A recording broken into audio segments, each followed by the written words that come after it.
Baik, penyampaian pidato yang akan saya sampaikan akan saya mulai dalam 3, 2, 1. Dewan Juri yang terhormat, saya Nasosi Hanifah sebagai Prime Minister dalam perdebatan musikal ini, yaitu Dewan ini lebih memilih untuk hidup di dunia di mana media sosial diolah oleh pemerintah daripada oleh perusahaan swasta multinasional. Dewan Juri yang terhormat, kali ini untuk menyampaikan pandangan saya tentang pilihan hidup di dunia di mana media sosial diolah oleh pemerintah daripada oleh perusahaan swasta multinasional. Saya percaya bahwa dalam konteks saat ini, pilihan ini akan memberikan manfaat yang lebih besar bagi masyarakat secara keseluruhan. Dewan Juri yang terhormat, media sosial telah menjadi bagian integral dari kehidupan modern kita. Mereka mempengaruhi cara kita berkomunikasi, mendapatkan informasi, dan berpartisipasi dalam berbagai aspek kehidupan sosial dan politik.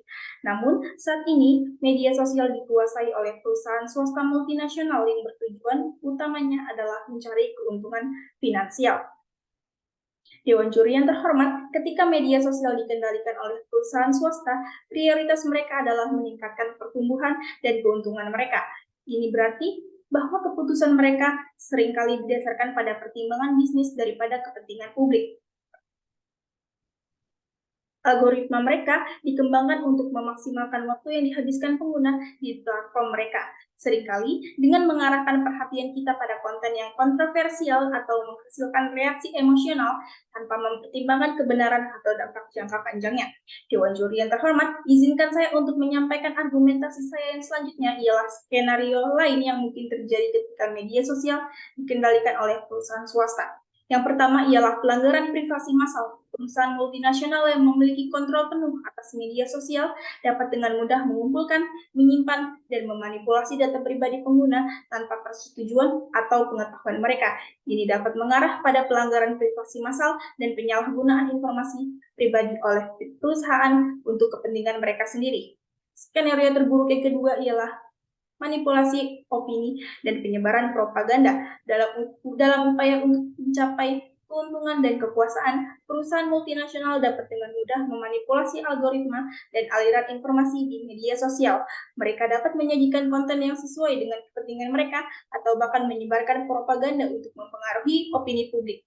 Hal ini merusak integritas informasi dan dapat memicu polarisasi dan ketidakstabilan sosial. Skenario terburuk yang ketiga ialah monopoli dan dominasi pasar. Dalam skenario terburuk, perusahaan multinasional yang menguasai media sosial dapat menggunakan posisi dominan mereka untuk menciptakan monopoli dan mengendalikan pasar informasi.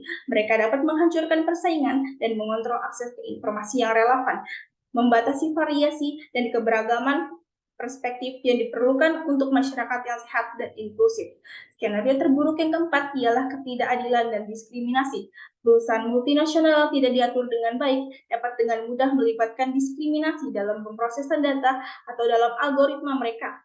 Hal ini dapat berdampak negatif terhadap kelompok-kelompok tertentu, seperti minoritas dan memperdalam kesenjangan sosial serta ketidakadilan yang ada.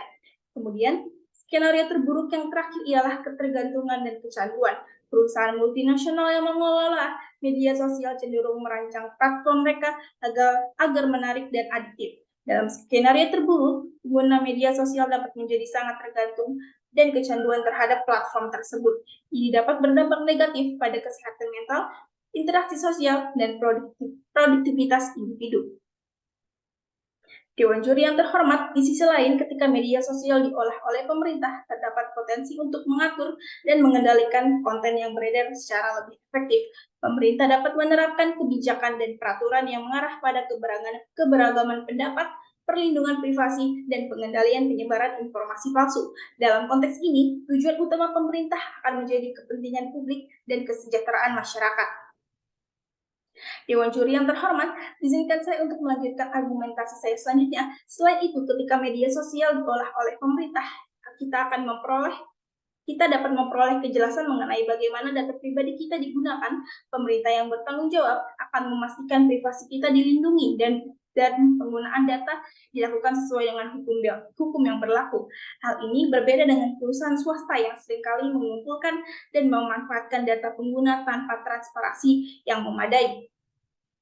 Tentu saja, pemerintah juga harus menjalankan fungsi mereka dengan penuh integritas dan bertanggung jawab. Ada risiko penyalahgunaan kekuasaan ketika pemerintah memiliki kendali penuh atas media sosial.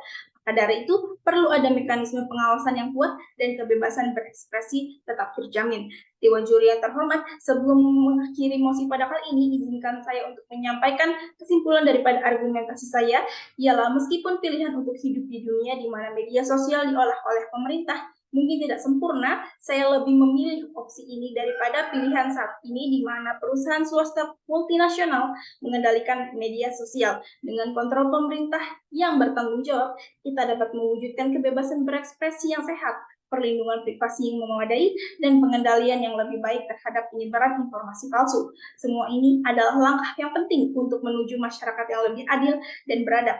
Maka daripada itu, pada mosi kali ini saya setuju untuk memilih untuk hidup di dunia di mana media sosial diolah oleh pemerintah daripada oleh perusahaan swasta multinasional. Sekian dari saya, terima kasih.